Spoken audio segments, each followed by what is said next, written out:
നമസ്കാരം. വാർത്തകളും വിശേഷങ്ങളുമായി സൗത്ത് വിഷൻ ന്യൂസിലേക്ക് സ്വാഗതം. ഇന്നത്തെ പ്രധാന സംഭവ വികാസങ്ങളിലേക്ക്. തേവലക്കര ബോയ്സ് ഹൈസ്കൂൾ മാനേജ്മെന്റിനെ പിരിച്ചുവിട്ടു. സ്കൂളിന്റെ ഭരണം സർക്കാർ ഏറ്റെടുത്തു. സ്കൂളിലെ 8ാം ക്ലാസ് വിദ്യാർത്ഥി മിഥുൻ മരിച്ച സംഭവത്തിലാണ് കടുത്ത നടപടി. മിഥുൻ കേരളത്തിന്റെ മകനാണെന്നും ഭാവിയിൽ ഇത്തരം സംഭവങ്ങൾ ആവർത്തിക്കാതിരിക്കാൻ നടപടി സ്വീകരിക്കുമെന്നും മന്ത്രി വി ശിവൻകുട്ടി. വീട്ടുമുറ്റത്തെ കിണർ ഇടിഞ്ഞു താഴ്ന്നു. വള്ളികുന്നം കടുവിനാൽ ശ്രീവത്സത്തിൽ ഷൺമുഖൻ ശാന്ത ദമ്പതികളുടെ വീട്ടിലെ കിണറാണ് ഇടിഞ്ഞു താഴ്ന്നത്. വീടിന്റെ ചുമരിനോട് ചേർന്ന് നിന്ന കിണർ വലിയ ശബ്ദത്തോടെ ഇടിഞ്ഞു താഴുകയായി. ജാതിരഹിത സമൂഹ പുനരുദ്ധാനം എന്ന വിഷയത്തിൽ വള്ളികുന്നത്ത് സംവാദം സംഘടിപ്പിക്കുന്നു. വള്ളികുന്നം അദ്വൈത സഭയുടെ നേതൃത്വത്തിൽ ഞായറാഴ്ചയാണ് സംവാദം. ചട്ടമ്പി സ്വാമികളുടെ ദ്വിതീയ ശിഷ്യനായ നീലകണ്ഠ തീർത്ഥപാദരുടെ സമാധിയുടെ ഭാഗമായാണ് പരിപാടി. വിശദമായ വാർത്തകളിലേക്ക്. തേവലക്കര ബോയ്സ് ഹൈസ്കൂൾ മാനേജ്മെന്റിനെ പിരിച്ചുവിട്ടു. സ്കൂളിന്റെ ഭരണം സർക്കാർ ഏറ്റെടുത്തു. സ്കൂളിലെ 8ാം ക്ലാസ് വിദ്യാർത്ഥി മിഥുൻ മരിച്ച സംഭവത്തിലാണ് സർക്കാർ കടുത്ത നടപടി സ്വീകരിച്ചിട്ടുള്ളത്. മിഥുൻ കേരളത്തിന്റെ മകനാണെന്നും ഭാവിയിൽ അത്തരം സംഭവങ്ങൾ ആവർത്തിക്കാതിരിക്കാൻ നടപടി സ്വീകരിക്കുമെന്നും വിദ്യാഭ്യാസ മന്ത്രി വി ശിവൻകുട്ടി പറഞ്ഞു. തേവലക്കര ബോയ്സ് ഹൈസ്കൂളിലെ 8ാം ക്ലാസ് വിദ്യാർത്ഥി എം മിഥുൻ ഷോക്കേറ്റ് മരിച്ച സംഭവത്തിലാണ് മാനേജ്മെന്റിനെതിരെ കടുത്ത നടപടിയുമായി സർക്കാർ രംഗത്തെത്തിയത്. സ്കൂൾ മാനേജ്മെന്റിനെ പിരിച്ചുവിട്ടു. സ്കൂളിന്റെ ഭരണം സർക്കാർ ഏറ്റെടുത്തു. ഭരണ ചുമതല കൊല്ലം ജില്ലാ വിദ്യാഭ്യാസ ഓഫീസർക്ക് കൈമാറി. സ്കൂൾ മാനേജ്മെന്റിന് ഗുരുതര വീഴ്ച ഉണ്ടായെന്നാണ് പൊതുവിദ്യാഭ്യാസ ഡയറക്ടറുടെ റിപ്പോർട്ട്. മിഥുൻ കേരളത്തിന്റെ മകനാണ്. ഭാവിയിൽ ഇത്തരം സംഭവങ്ങൾ ആവർത്തിക്കാതിരിക്കാൻ നടപടി സ്വീകരിക്കും. സ്കൂൾ സുരക്ഷ സംബന്ധിച്ച് മെയിൽ പുറത്തിറക്കിയ സർക്കുലർ അനുസരിച്ച് ചെക്ക് ലിസ്റ്റ് തയ്യാറാക്കി തുടർ നടപടിയെടുക്കും. ഉദ്യോഗസ്ഥ സംഘം സ്കൂളുകൾ സന്ദർശിച്ച് 3 ആഴ്ചയ്ക്കുള്ളിൽ റിപ്പോർട്ട് സമർപ്പിക്കും. സംഭവത്തെ തുടർന്ന് മുഖ്യമന്ത്രി ജില്ലാ കളക്ടർമാരുടെ യോഗം വിളിച്ചിട്ടുണ്ട്. സുരക്ഷ ഉറപ്പാക്കുന്നതിൽ സ്കൂൾ മാനേജർ തുളസീധരൻപിള്ളയുടെ ഭാഗത്ത് ഗുരുതര വീഴ്ചയുണ്ടായെന്ന് ബോധ്യപ്പെട്ടതിന്റെ അടിസ്ഥാനത്തിലാണ് അദ്ദേഹത്തെ സ്ഥാനത്ത് നിന്ന് നീക്കിയതെന്ന് വിദ്യാഭ്യാസ വകുപ്പ് മന്ത്രി പറഞ്ഞു. പൊതുവിദ്യാഭ്യാസ ഡയറക്ടറുടെ നേതൃത്വത്തിൽ സേഫ്റ്റി സെൽ രൂപീകരിച്ചതായും പൊതുജനങ്ങൾക്ക് പരാതി ഉണ്ടെങ്കിൽ ഈ സെല്ലിനെ സമീപിക്കാമെന്നും മന്ത്രി അറിയിച്ചു. കേരള വിദ്യാഭ്യാസ നിയമം അധ്യായം 3 ചട്ടം 7 പ്രകാരം ശ്രീ ആർ തുളസീധരൻ പിള്ളയെ Thevalakkara girls and boys high school manager സ്ഥാനത്ത് നിന്നും അയോഗ്യനായി പ്രഖ്യാപിച്ചുകൊണ്ടും പുതിയ മാനേജർ നിയമിക്കുന്നതുവരെ സ്കൂളിൻ്റെ സുഗമമായ നടത്തിപ്പിനായി തേവലക്കര ഗേൾസ് ആൻഡ് ബോയ്സ് ഹൈസ്കൂളിൻ്റെ താൽക്കാലിക മാനേജറായി കൊല്ലം ജില്ലാ വിദ്യാഭ്യാസ ഓഫീസർക്ക് ചുമതല നൽകിക്കൊണ്ടും കൊണ്ടുള്ള തീരുമാനം ആയിട്ടുണ്ട്. ഭാവിയിൽ ഇത്തരം ദുരന്തങ്ങൾ ആവർത്തിക്കാതിരിക്കാനുള്ള മുൻകരുതലുകൾ സ്വീകരിച്ചു വരികയാണ്. മിഥുൻ കേരളത്തിൻ്റെ മകനാണ്. മിഥുൻ്റെ കുടുംബത്തിന് പൊതുവിദ്യാഭ്യാസ വകുപ്പ് സ്കൗട്ട്സ് ആൻഡ് ഗൈഡ്സ് മുഖാന്തരം വീട് വെച്ച് നൽകുന്നതിനും അടിയന്തര താൽക്കാലിക ധനസഹായമായി പൊതുവിദ്യാഭ്യാസ ഡയറക്ടറുടെ PD അക്കൗണ്ടിൽ നിന്ന് 3 ലക്ഷം രൂപ വിനിയോഗിക്കുന്നതിനുള്ള സർക്കാർ ഉത്തരവ് ഉടൻ തന്നെ ഇറക്കി കഴിഞ്ഞിരിക്കുകയാണ്. KSEB 5 ലക്ഷം രൂപ ധനസഹായമായി കൈമാറിക്കഴിഞ്ഞു. 10 ലക്ഷം രൂപയുടെ ധനസഹായം നൽകുമെന്ന് സ്കൂൾ മാനേജ്മെന്റ് അറിയിച്ചിട്ടുണ്ട്. അധ്യാപക സംഘടനയായ KSTA 10 ലക്ഷം രൂപ ധനസഹായം ഉടൻ തന്നെ കൈമാറും. മിഥുന്റെ കുടുംബത്തിന് വീട് വെച്ച് നൽകുന്നതിന് ധനസഹായമായി പൊതുവിദ്യാഭ്യാസ ഡയറക്ടറുടെ PD അക്കൗണ്ടിൽ നിന്നും 3 ലക്ഷം രൂപ അനുവദിച്ചിട്ടുണ്ട്. KSEB 5 ലക്ഷം രൂപ ധനസഹായമായി കൈമാറി. 10 ലക്ഷം രൂപയുടെ ധനസഹായം നൽകുമെന്ന് സ്കൂൾ മാനേജ്മെന്റ് അറിയിച്ചിട്ടുണ്ട്. അധ്യാപക സംഘടനയായ KSTA 10 ലക്ഷം രൂപയുടെ സഹായം ഉടൻ കൈമാറും. അപകടത്തിന്റെ പശ്ചാത്തലത്തിൽ സ്കൂൾ സുരക്ഷ നിരീക്ഷിക്കുന്നതിനായി കൂടുതൽ നടപടികളിലേക്ക് പൊതുവിദ്യാഭ്യാസ വകുപ്പ് കടക്കുകയാണെന്നും മന്ത്രി പറഞ്ഞു. ജൂലൈ 15 രാവിലെയാണ് സ്കൂളിന് മുന്നിലെ ഷെഡിന് മുകളിൽ വീണ ചെരുപ്പെടുക്കാൻ കയറിയ വിദ്യാർത്ഥി താഴ്ന്നുകിടന്നിരുന്ന വൈദ്യുതി കമ്പിയിൽ തട്ടി ഷോക്കേറ്റ് മരിച്ചത്. സംഭവത്തിൽ സ്കൂൾ മാനേജർ, പ്രഥമാധ്യാപിക, KSEB അസിസ്റ്റന്റ് എഞ്ചിനീയർ എന്നിവരെ പ്രതിയാക്കി ശാസ്താംകോട്ട പോലീസ് മനഃപൂർവ്വമല്ലാത്ത നരഹത്യാ വകുപ്പ് ചുമത്തി കേസെടുത്തിരുന്നു. News bureau, Sasthamkotta. ജാതിരഹിത സമൂഹ പുനരുദ്ധാനം എന്ന വിഷയത്തിൽ മാവേലിക്കര വള്ളികുന്നത്ത് സംവാദം സംഘടിപ്പിക്കുന്നു. വള്ളികുന്നം അദ്വൈത സഭയുടെ നേതൃത്വത്തിൽ ഞായറാഴ്ചയാണ് സംവാദം സംഘടിപ്പിക്കുന്നത്. ചട്ടമ്പി സ്വാമികളുടെ ദ്വിതീയ ശിഷ്യനായ നീലകണ്ഠ തീർത്ഥപാദരുടെ സമാധിയുടെ ഭാഗമായാണ് സംവാദം നടത്തുന്നത്. ചട്ടമ്പി സ്വാമികളുടെ ദ്വിതീയ ശിഷ്യനായ നീലകണ്ഠ തീർത്ഥപാദരുടെ 104ാമത് സമാധിയുടെ ഭാഗമായാണ് സംവാദം സംഘടിപ്പിച്ചിട്ടുള്ളത്. നീലകണ്ഠ തീർത്ഥപാദർ നേതൃത്വം നൽകിയ അദ്വൈത സഭയുടെ ആഭിമുഖ്യത്തിലാണ് വള്ളികുന്നത്ത് ജാതിരഹിത സമൂഹ പുനരുദ്ധാനം എന്ന വിഷയത്തിൽ സംവാദം നടത്തുന്നത്. അദ്വൈത സഭ 2024 ഓഗസ്റ്റ് 24 വിദ്യാധിരാജപുരത്ത് വെച്ച് കേരളത്തിലെ ആത്മീയ ആചാര്യന്മാരും സാമൂഹിക സാംസ്കാരിക നേതാക്കന്മാരും പങ്കെടുത്തുകൊണ്ട് പുനരുജ്ജീവിപ്പിച്ചു.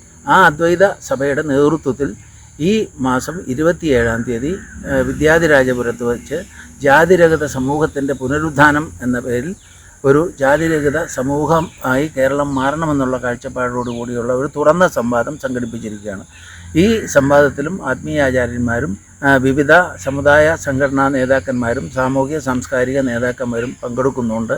ഇതിൻ്റെ ഉദ്ഘാടനത്തിന് ഈ ജാതിരഹിത സമൂഹത്തിൻ്റെ പുനരുദ്ധാനം എന്ന് പറയുന്ന ആ സഭ ഉദ്ഘാടനം ചെയ്യുന്നത് കേരള ദളിത് ഫെഡറേഷൻ്റെ അധ്യക്ഷൻ ശ്രീ പി രാമഭദ്രനാണ്. അപ്പോൾ ഒരു പുതിയ കാഴ്ചപ്പാട് സമൂഹത്തിന് നൽകുന്നതിന് വേണ്ടി അദ്വൈത സഭ ഒരു ചർച്ചയ്ക്ക് തുടക്കം കുറിക്കുകയാണ്. ഈ സമൂഹത്തെ ബാധിക്കുന്ന എല്ലാ ഇതുപോലുള്ള വിഷയങ്ങളിലും അദ്വൈത സഭ ഭാവി കാലത്ത് ഇടപെട്ടുകൊണ്ട് സംവാദം സംഘടിപ്പിക്കാൻ തീരുമാനിച്ചിട്ടുമുണ്ട്. 27-ന് രാവിലെ 9:30 മുതൽ വൈകിട്ട് 5 വരെ വള്ളികുന്നം വിദ്യാധിരാജപുരത്താണ് സംവാദം സംഘടിപ്പിക്കുന്നതെന്ന് ബന്ധപ്പെട്ടവർ പറഞ്ഞു. Viviktananda Saraswati, P Ramabhadran, Chidanandapuri Maharaj, doctor DM Vasudevan, Perumuttam Radhakrishnan, doctor R Raman Nair, Jnanabhanushthanandagiri, professor OB Usha, Shabu Prasada, doctor Surendranath എന്നിവർ സംവാദത്തിൽ പങ്കെടുക്കും. News bureau, Vallikunnam. ചാന്ദ്രമനുഷ്യന്റെ പര്യടനത്തിന് Vallikunnam Kambissery Karunakaran memorial vocational higher secondary സ്കൂളിൽ വരവേൽപ്പ് നൽകി. 1 മണിക്കൂർ നേരം ചാന്ദ്രമനുഷ്യൻ കുട്ടികളുമായി സംവദിച്ചു. കേരള ശാസ്ത്ര സാഹിത്യ പരിഷത്ത് ആലപ്പുഴ ജില്ലാ കമ്മിറ്റിയുടെ നേതൃത്വത്തിലാണ് ചാന്ദ്രമനുഷ്യന്റെ പര്യടനവും സംവാദവും നടത്തിയത്.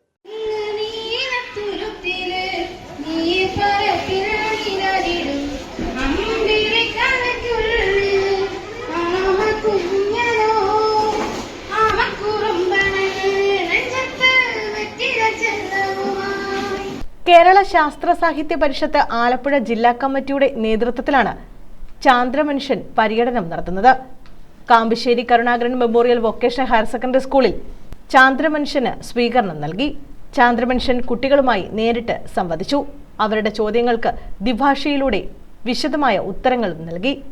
ഹലോ ഹലോ അത് സമയം ഉണ്ടാകുന്നത് ആ സ്ഥലവുമായി ബന്ധപ്പെട്ടിട്ടാണ്. വേറിട്ട രീതിയിലൂടെ ശാസ്ത്രം കുട്ടികളിൽ എത്തിക്കുക എന്ന ലക്ഷ്യത്തോടെയാണ് പരിഷത്ത് പരിപാടി ആവിഷ്കരിച്ചിട്ടുള്ളത്. പരിഷത്ത് ജില്ലാ സെക്രട്ടറി മുരളി കാട്ടൂർ പരിപാടി നയിച്ചു. മേഖലാ secretary R Sreedevi, treasurer Ajayan Pokkattu, Rajkumar, TR Babu, school പ്രഥമാധ്യാപിക സലൂജ, രാജേഷ്, രജനി, മുബീന, ഷീബ തുടങ്ങിയവർ നേതൃത്വം നൽകി. News bureau, Vallikunnam. വീട്ടുമുറ്റത്തെ കിണർ ഇടിഞ്ഞു താഴ്ന്നു. വള്ളികുന്നം കടുവിനാൽ ശ്രീവത്സത്തിൽ ഷൺമുഖൻ ശാന്ത ദമ്പതികളുടെ വീട്ടിലെ കിണറാണ് ഇടിഞ്ഞു താഴ്ന്നത്.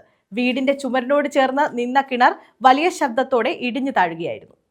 വള്ളികുന്നം കടുവിനാൽ ശ്രീവത്സത്തിൽ ഷൺമുഖൻ ശാന്ത ദമ്പതികളുടെ വീട്ടുമുറ്റത്തുണ്ടായിരുന്ന 22 തൊടിയുള്ള കിണറാണ് ഇടിഞ്ഞു താഴ്ന്നത്. വീടിന്റെ ചുമരിനോട് ചേർന്ന് നിന്ന കിണറാണ് വലിയ ശബ്ദത്തോടെ പുലർച്ചെ 4-ന് ഇടിഞ്ഞു താഴ്ന്നത്. ശബ്ദം കേട്ട് വീട്ടിൽ നിന്നും ആരും മുറ്റത്തേക്ക് ഇറങ്ങിയില്ല. രാവിലെ നോക്കിയപ്പോഴാണ് കിണർ ഇടിഞ്ഞു താഴ്ന്നത് ശ്രദ്ധയിൽപ്പെട്ടത്. എങ്ങനെ ഇത് സംഭവിച്ചത്? എങ്ങനെ ഇത്? വെളുപ്പിനെ 4 മണിയായപ്പോഴത്തേക്ക് വലിയൊരു ശബ്ദം കേട്ട് ഞങ്ങൾ രാവിലെ 6 മണിയായപ്പോൾ വന്ന് നോക്കുമ്പം ഗ്രില്ല് തുറക്കാൻ നോക്കിയപ്പോഴാണ് ഇങ്ങോട്ട് ഇറങ്ങുന്ന സ്റ്റെപ്പിൻ്റെ ആ ഭാഗമാണ്. ആ ഭാഗത്ത് ഞങ്ങൾ ഇറങ്ങാതെ പിന്നെ ഗ്രില്ല് അടച്ചിട്ടിട്ട് അടുക്കളയിൽ നിന്ന് ഇങ്ങോട്ട് ഇറങ്ങാൻ പറ്റാത്തൊരവസ്ഥയായിപ്പോയി. ഇവിടെ 3 കൊച്ചു കുട്ടികളുണ്ട്. 5 വയസ്സും 4 വയസ്സും 3.5 വയസ്സുമുള്ള 3 പെൺകൊച്ചുങ്ങളുണ്ട് ഇവിടെ. അതുങ്ങളെപ്പോഴും ഓടിച്ചാടി കിടക്കുന്ന സ്ഥലമായി ഇവിടെ. രാവിലെ അവർ വന്ന് ഇങ്ങോട്ട് ഇറങ്ങാൻ പാവിച്ചപ്പോഴത്തേക്ക് നമ്മളത് കണ്ടു. അപ്പോഴത്തെ പിന്നെ തുറന്നു കൊടുത്തില്ല. അതിനെ എൻ്റെ മൂത്ത മോടെ വീട്ടിലോട്ട് അവരെ പറഞ്ഞു വിട്ടിരിക്കുക. ഇത് എന്താ പഴക്കമുണ്ടായിരുന്നല്ലോ അറിയാതാണോ? ഒരു 40 വർഷത്തെ പഴക്കമുണ്ട്. ഈ പ്രദേശത്ത് ഇങ്ങനെ വേറെ വല്ലതും കിണറിടിഞ്ഞ് വല്ലതും അറിയാമോ? ഇവിടെ ഈ അടുത്ത കാലത്തൊന്നും ഇല്ല. എത്ര തൊടി ഉണ്ടായിരുന്നു? 22 തൊടി. 2 മോട്ടറും അടിയിലായി. 2 മോട്ടർ വെച്ച് 2 അടിയിലായി. ആദ്യമേ വെച്ച് അത് വെള്ളം പിടിക്കാതെ വന്ന് കുറേ നാൾ കഴിഞ്ഞപ്പോൾ പിന്നെ കിണറ്റിൽ ഇറക്കുന്ന ഒരു മോട്ടർ വെച്ചു. അപ്പോൾ അതിൽ നിന്നും ഇതിങ്ങനെ വീണതുകൊണ്ട് ഞങ്ങൾക്ക് വെള്ളം എടുക്കാൻ പറ്റാത്തൊരവസ്ഥയായി. ഗ്രാമപഞ്ചായത്തിലും വില്ലേജ് ഓഫീസിലും വിവരം അറിയിച്ചതായി വീട്ടുകാർ പറഞ്ഞു. News bureau, Vallikunnam. പുനലൂർ അടിവയലിൽ ക്ഷേത്രത്തിൽ മോഷണം. മുഹൂർത്തിക്കാവ് ക്ഷേത്രത്തിലെ വഞ്ചികൾ കുത്തിത്തുറന്ന് പണം അപഹരിച്ചു. വിളക്കുകളും അപഹരിച്ചു. മോഷ്ടാവിന്റെ CCTV ദൃശ്യങ്ങൾ പോലീസിന് ലഭിച്ചിട്ടുണ്ട്.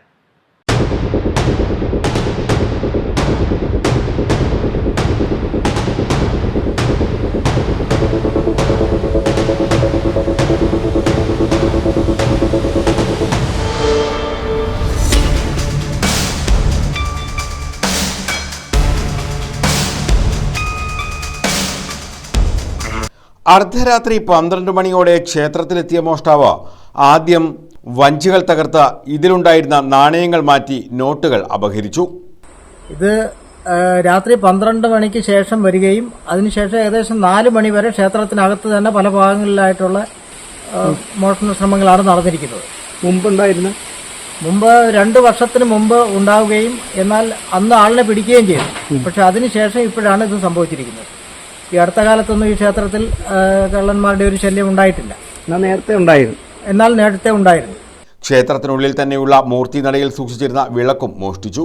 പണം ഉൾപ്പെടെ സൂക്ഷിക്കുന്ന അർച്ചന കൗണ്ടറിന്റെ പിൻഭാഗം കമ്പിപ്പാര ഉപയോഗിച്ച് തകർത്ത് ഉള്ളിൽ കടന്ന് അലമാര ഉൾപ്പെടെ കുത്തിത്തുറക്കുകയും ചെയ്തിട്ടുണ്ട്.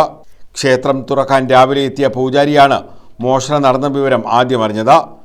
ഇന്നലെ വെളുപ്പിന് 12 മണിക്ക് ശേഷം കണ്ടാൽ പരിചയമില്ലാത്ത രീതിയിലുള്ള ഒരു വ്യക്തി ക്ഷേത്രത്തിന്റെ മുൻവശം വഴി പ്രവേശിക്കുകയും ബാക്ക് വശത്തുകൂടി ക്ഷേത്രത്തിലെത്തി വഞ്ചിപ്പെട്ടികളും അതുപോലെ തന്നെ പുറത്ത് മൂർത്തിനടയിലുള്ള വിളക്കും എടുത്തുകൊണ്ടു പോവുകയും വഞ്ചിയിൽ നിന്ന് നാണയം ഉപേക്ഷിക്കപ്പെട്ട രീതിയിലും നോട്ടുകൾ മോഷ്ടാവ് കൊണ്ടുപോയിട്ടുള്ളതായിട്ടുമാണ് മനസ്സിലാക്കാൻ കഴിഞ്ഞത്. അതുപോലെ തന്നെ ക്ഷേത്രത്തിലെ അർച്ചന കൗണ്ടറിന്റെ ബാക്ക് വശം പാര കൊണ്ട് അടിച്ചു പൊളിച്ചിട്ടുള്ളതായും അതിനകത്ത് പ്രവേശിക്കുകയും അകത്ത് കയറിയതിനു ശേഷം ചിതനവിതനമാക്കിയിടുകയും എന്നാൽ അവിടെ നിന്ന് ഒന്നും നഷ്ടപ്പെട്ടതായിട്ട് മനസ്സിലാക്കാൻ കഴിഞ്ഞിട്ടില്ല. തുടർന്ന് പുനലൂർ പോലീസിൽ വിവരമറിയിച്ചു. പോലീസ് സ്ഥലത്തെത്തി തെളിവുകൾ ശേഖരിച്ചു. സമീപത്തെ കോൺക്രീറ്റ് പ്രവൃത്തികൾ നടക്കുന്ന സ്ഥലത്തു നിന്നാണ് കമ്പിപ്പാരകൾ എടുത്തതെന്നാണ് വിവരം. ലഭ്യമായ CCTV ദൃശ്യങ്ങളിൽ നിന്നും പ്രതിയെ പോലീസ് തിരിച്ചറിഞ്ഞിട്ടുള്ളതായി സൂചനയുണ്ട്. മോഷ്ടാവിനെ പിടികൂടാൻ ഊർജിതമായ അന്വേഷണം നടന്നുവരികയാണെന്നും പോലീസ് പറഞ്ഞു. News bureau, Punalur. കേരളപുരം സ്വദേശിനി വിഭജികയുടെ ദുരൂഹമരണം. നിതീഷിനെ നാട്ടിലെത്തിക്കാൻ നടപടി തുടങ്ങി. അച്ഛനും സഹോദരിയും പ്രതികൾ. Lookout notice പുറപ്പെടുവിച്ചേക്കും. കേരളപുരം സ്വദേശി വിഭജികയും കുഞ്ഞും ഷാർജയിൽ ദുരൂഹ സാഹചര്യത്തിൽ മരിച്ച കേസിൽ പ്രതി നിതീഷിനെ നാട്ടിലെത്തിക്കാൻ പോലീസ് നടപടി തുടങ്ങി. ലുക്കൌട്ട് നോട്ടീസ് പുറപ്പെടുവിക്കുന്നതിനെക്കുറിച്ചും ആലോചനയുണ്ട്. സ്ത്രീധന പീഡനം, ആത്മഹത്യാ പ്രേരണ എന്നീ വകുപ്പുകൾ ചുമത്തിയാണ് വിഭജികയുടെ ഭർത്താവ് നിതീഷിനെതിരെ കുണ്ട്ര പോലീസ് കേസെടുത്തത്. നിതീഷിന്റെ അച്ഛനും സഹോദരിയും കേസിൽ പ്രതികളാണ്. നിതീഷും വീട്ടുകാരും ചേർന്ന് മകളെ നിരന്തരം പീഡിപ്പിച്ചിരുന്നുവെന്നാണ് വിഭജികയുടെ അമ്മ ശൈലജയുടെ പരാതി. ശാസ്താംകോട്ട ഡിവൈഎസ്പിയുടെ നേതൃത്വത്തിലാണ് കേസിൽ അന്വേഷണം നടക്കുന്നത്. വിഭജികയുടെ മൃതദേഹം റീപോസ്റ്റ്മോർട്ടത്തിന് ശേഷം കഴിഞ്ഞ ദിവസം കേരളപുരത്ത് സംസ്കരിച്ചു. ശരീരത്തിലുണ്ടായിരുന്ന പാടുകൾ മൃതദേഹം എംബാം ചെയ്തപ്പോൾ സംഭവിച്ചതാണെന്നാണ് പ്രാഥമിക നിഗമനം. 1.25 വയസ്സുള്ള വൈഭവിയുടെ സംസ്കാരം നേരത്തെ ഷാർജയിൽ നടന്നിരുന്നു. നിതീഷിനും കുടുംബത്തിനുമെതിരെ നിയമപോരാട്ടം തുടരാനാണ് വിഭജികയുടെ കുടുംബത്തിന്റെ തീരുമാനം. News bureau, Kundara. ശക്തമായ മഴയിൽ ഏരൂരിൽ വീട് തകർന്നു. വിളക്കുപാറ ഇടക്കൊച്ചി സജീവ് വിലാസത്തിൽ സജീവ് ചന്ദ്രലേഖ ദമ്പതികളുടെ വീടാണ് കനത്ത മഴയിൽ തകർന്നത്. അപകടത്തിൽ സജീവിനും മകൻ അമൽ സാജിനും പരിക്കേറ്റു. ശക്തമായ മഴയിലാണ് ഏരൂരിൽ വീട് തകർന്നത്. വിളക്കുപാറ ഇടക്കൊച്ചി സജീവ് വിലാസത്തിൽ സജീവ് ചന്ദ്രലേഖ ദമ്പതികളുടെ വീടാണ് കനത്ത മഴയിൽ കഴിഞ്ഞ രാത്രി നിലംപൊത്തിയത്. ഈ സമയം വീട്ടിലുണ്ടായിരുന്ന സജീവിനും മകൻ അമൽ സാജിനും ഓടും മേൽക്കൂരയും വീണ് പരിക്കേറ്റു. തലയ്ക്കും കൈക്കും പരിക്കേറ്റ സജീവിനെ പുനലൂർ താലൂക്ക് ആശുപത്രിയിൽ എത്തിച്ച് ചികിത്സ നൽകി. വീട് തകരുന്നത് ശ്രദ്ധയിൽപ്പെട്ടയുടൻ സജീവിന്റെ അമ്മ 86-കാരിയായ രാജമ്മയെ സമീപത്തെ ബന്ധുവീട്ടിലേക്ക് മാറ്റി. വീടിനുള്ളിലുണ്ടായിരുന്ന കട്ടിലുകൾ, അലമാര, കസേരകൾ ഉൾപ്പെടെയുള്ള വീട്ടുപകരണങ്ങൾ പൂർണ്ണമായി തകർന്നു. വീഴുമെന്ന നിലയിൽ നിന്ന കെട്ടിടത്തിൽ നിന്ന് പ്രദേശത്തെ ഡിവൈഎഫ്ഐ പ്രവർത്തകരെത്തിയാണ് രേഖകളും അത്യാവശ്യ സാധനങ്ങളും വീണ്ടെടുത്ത് നൽകിയത്. ഹൃദ്രോഗിയായ സജീവ് ചികിത്സയിലാണ്. വല്ലപ്പോഴും ലഭിക്കുന്ന കൂലിവേലയാണ് ആശ്രയം. ഭാര്യ തൊഴിലുറപ്പ് തൊഴിലാളിയാണ്. ഇന്നലെ രാത്രി ഒരു 10:30 മണിയായി. ഇങ്ങനെ ഇരിക്കുകയായിരുന്നു. പെട്ടെന്ന് ഇടിഞ്ഞു വീഴുകയുണ്ടായത്. അപ്പോഴേക്കും ഓടി മാറാൻ ശ്രമിച്ചപ്പോഴത്തേക്കും എൻ്റെ പറയിൽ ഓടാണോ കടിയാണോ എന്നറിയില്ല, എന്തോ വന്ന് അടിച്ചു. അങ്ങനെ പിന്നെ പെട്ടെന്ന് പ്രായമായ ഒരു അമ്മയുണ്ടായിരുന്നു, വൈഫുണ്ടായിരുന്നു, ഇളയ മകനുണ്ടായിരുന്നു. മകൻ്റെ മണ്ടയിൽ കൂടെ അത് വീണത്. അപ്പോൾ അത് പിന്നെന്തായാലും ഞാൻ പെട്ടെന്ന് വന്ന് മകനെ എടുത്തു കഴിഞ്ഞപ്പോഴായി ബ്ലഡ് വരുന്നതായിട്ട് തോന്നി. അങ്ങനെ പിന്നെ അടുത്തുള്ള 2 പേരെ വിളിച്ച് പുനലൂർ താലൂക്ക് ആശുപത്രിക്ക് പോയി. അവിടെ ചെന്ന് പ്രാഥമിക ശുശ്രൂഷ നടത്തിയിട്ട് പിന്നെ CT സ്കാനൊക്കെ എടുത്ത് കയ്യിലൊക്കെ ഇട്ട് തിരിച്ചു വരുന്നുണ്ടായിരുന്നു. മഴയുണ്ടായിരുന്നു അപ്പോൾ? മഴയുണ്ടായിരുന്നു, നല്ല മഴയായിരുന്നു. 10 മണി സമയം. വീട്ടുപകരണങ്ങളും രേഖകളും അങ്ങനെയൊക്കെ അതെല്ലാം ആ അലമാരയ്ക്കകത്താണുള്ളത്. വീട് നിലംപൊത്തിയതോടെ ഇനി എന്ത് എന്ന ചോദ്യത്തിന് മുന്നിൽ നിസ്സഹായതയോടെ നിൽക്കുകയാണ് കുടുംബം.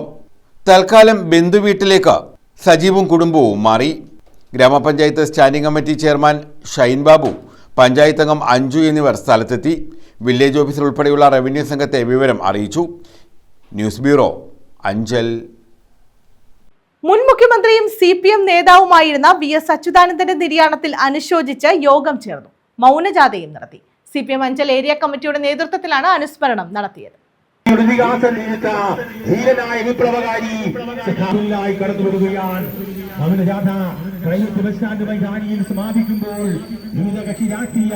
CPM അഞ്ചൽ ഏരിയ കമ്മിറ്റി ഓഫീസിന് മുന്നിൽ നിന്നും ആരംഭിച്ച മൗനജാഥ അഞ്ചൽ മാർക്കറ്റ് ജംഗ്ഷനിൽ സമാപിച്ചു.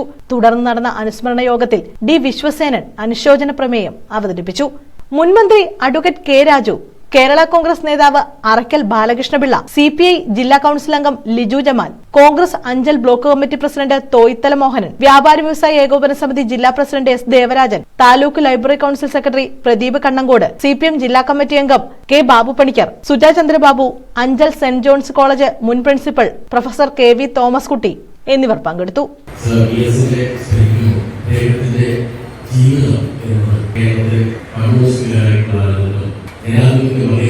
വിശ്വാസികൾക്കും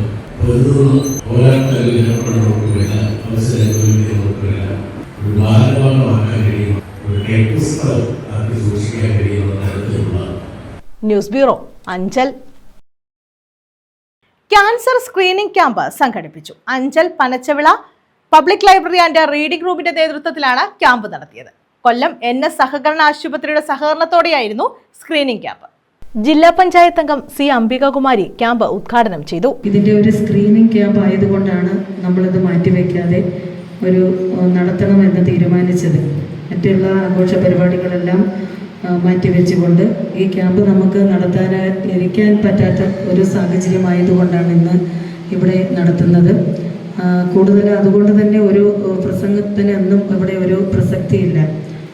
നമുക്കറിയാം, നമ്മുടെ ഈ ഒരു ക്യാൻസർ പോലെയുള്ള ഒരു രോഗത്തിന് നമ്മുടെ ജീവിതശൈലിയിലും അതേപോലെ ഭൗതിക സാഹചര്യങ്ങളിലും ഒക്കെ വന്നിട്ടുള്ള മാറ്റം നമ്മുടെ ഈ രോഗത്തിന് വലിയ തോതിൽ കൂടുവാൻ നമ്മുടെ സമൂഹത്തിൽ ഇപ്പോൾ കൂടിക്കൊണ്ടിരിക്കുകയാണ്. സ്വാഗത സംഘം ചെയർമാൻ മോഹനൻ തട്ടേക്കാട് അധ്യക്ഷത വഹിച്ചു.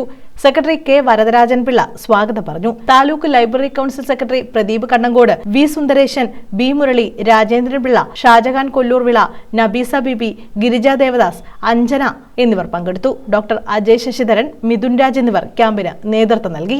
പുരുഷന്മാരിലാണെങ്കിൽ വായിലുണ്ടാവുന്ന ക്യാൻസർ ഉണ്ടാവും. ഉണങ്ങാത്ത മുറിവുകളാണ് അതിൻ്റെ ലക്ഷണം.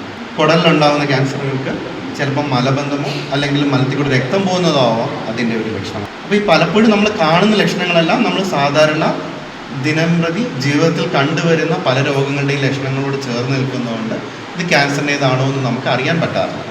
പലപ്പോഴും നമുക്ക് ചെയ്യേണ്ടത് ഇത് മാറാതെ നിൽക്കുന്ന പ്രശ്നങ്ങളുണ്ടെങ്കിൽ ഏറ്റവും അടുത്തുള്ള സ്ഥിരം കണ്ടുകൊണ്ടിരിക്കുന്ന ഒരു ഡോക്ടറെ കണ്ടിട്ട് അദ്ദേഹത്തെ കൊണ്ട് പരിശോധിപ്പിക്കുക എന്നുള്ളതാണ്. അവിടുന്ന് ആവശ്യമുണ്ടെങ്കിൽ ഒരു ക്യാൻസറിലേക്കും മറ്റ് ചികിത്സകളിലേക്കും. News bureau, Anchal. പ്രധാന വാർത്തകൾ വീണ്ടും. തേവലക്കര ബോയ്സ് ഹൈസ്കൂൾ മാനേജ്മെന്റിനെ പിരിച്ചുവിട്ടു. സ്കൂളിന്റെ ഭരണം സർക്കാർ ഏറ്റെടുത്തു. സ്കൂളിലെ 8ാം ക്ലാസ് വിദ്യാർത്ഥി മിഥുൻ മരിച്ച സംഭവത്തിലാണ് കടുത്ത നടപടി. മിഥുൻ കേരളത്തിന്റെ മകനാണെന്നും ഭാവിയിൽ ഇത്തരം സംഭവങ്ങൾ ആവർത്തിക്കാതിരിക്കാൻ നടപടി സ്വീകരിക്കുമെന്നും മന്ത്രി B. ശിവൻകുട്ടി. വീട്ടുമുറ്റത്തെ കിണർ ഇടിഞ്ഞു താഴ്ന്നു. വള്ളികുന്നം കടുവിനാൽ ശ്രീവത്സത്തിൽ ഷൺമുഖൻ ശാന്ത ദമ്പതികളുടെ വീട്ടിലെ കിണറാണ് ഇടിഞ്ഞു താഴ്ന്നത്. വീടിന്റെ ചുമരിനോട് ചേർന്ന് നിന്ന കിണർ വലിയ ശബ്ദത്തോടെ ഇടിഞ്ഞു താഴുകയായി. ജാതിരഹിത സമൂഹ പുനരുദ്ധാനം എന്ന വിഷയത്തിൽ വള്ളികുന്നത്ത് സംവാദം സംഘടിപ്പിക്കുന്നു. വള്ളികുന്നം അദ്വൈത സഭയുടെ നേതൃത്വത്തിൽ ഞായറാഴ്ചയാണ് സംവാദം. ചട്ടമ്പി സ്വാമികളുടെ ദ്വിതീയ ശിഷ്യനായ നീലകണ്ഠ തീർത്ഥപാദരുടെ സമാധിയുടെ ഭാഗമായാണ് പരിപാടി. ഈ വാർത്താ ബുള്ളറ്റിൻ പൂർണ്ണമാകുന്നു. നമസ്കാരം.